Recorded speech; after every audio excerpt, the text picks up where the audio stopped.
পুকুর থেকে রক্তাক্ত অবস্থায় এক ব্যক্তির মৃতদেহ উদ্ধার। ঘটনা খয়েরপুর এলাকায়। মৃতের নাম অমিত বণিক। তিনি কিছুটা মানসিক বিকারগ্রস্ত ছিলেন। বৃহস্পতিবার সকালে বাড়ির পাশে একটি পুকুর থেকে রক্তাক্ত অবস্থায় পাওয়া যায় তাকে।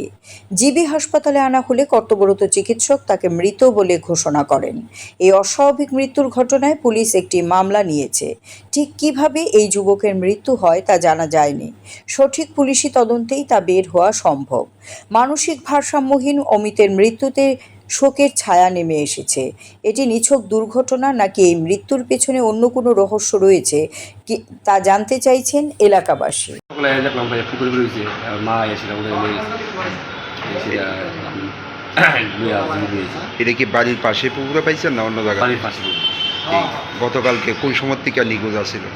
বলে রাত 2টার থেকে তারা পুজো দিন করতে পারছে না, মানে যায় বলে পরে পাইছি। সকালে কে দেখছে পুকুরের মধ্যে? মানে যে দেখছি আচ্ছা, কীভাবে পড়ছে পুকুরের মধ্যে এখন অব্দি জানছেন না আপনারা? না, জানছি না, পাইছি না, এই যে ডুবিয়েছে।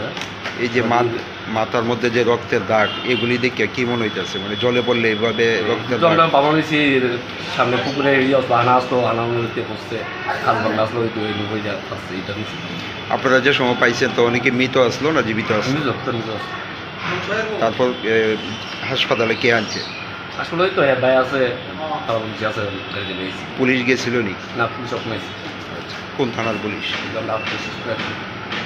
নাম কি ওনার?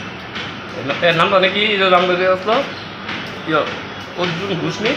হ্যাঁ, অমিত ঘোষ। বয়স কত হইব? 30-32। বাড়ি কোন জায়গায়? এমনিতে কি করতো উনি? এলো কিছু মাথা ডিবেট আসলো, কিছু মাথা ডিবেটে। কতদিন যাবৎ মানসিক রোগে আক্রান্ত? জন্ম থেকে।